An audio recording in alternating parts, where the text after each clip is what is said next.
বেষ্টি প্রথম দিন শ্বশুর বাড়ি এসে যা করে। ও মা, তোমার পিসি শাশুড়ি মা এসে তোমাকে দেখতে। হাঁ করে তাকিয়ে কি দেখছো? যাও গিয়ে তাড়াতাড়ি প্রণাম করো। পারবো না মা, 2 মিনিট পর পরই আপনার পিসি শাশুড়ি মা, মাসি শাশুড়ি মা, দিদা শাশুড়ি মা এসেই যাচ্ছে। আমি না সবার পায়ে হাত দিয়ে দিয়ে অত প্রণাম করতে পারবো না। নমস্কার, যত সব ঢং। এই শোনো, তোমার মা না আজকে আমাকে তোমাদের 14 গোষ্ঠীর জন্য রান্না করতে বলেছে।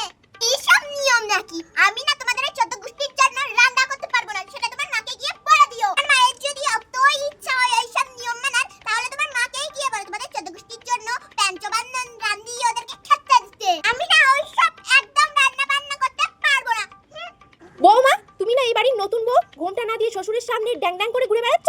শাশুড়ি মা, আমি না সারাদিন আপনার মতন এক হাত ঘোমটা টেনে ঘোমটার নিচে ঠ্যাংটা নাচন দেখাতে পারবো না।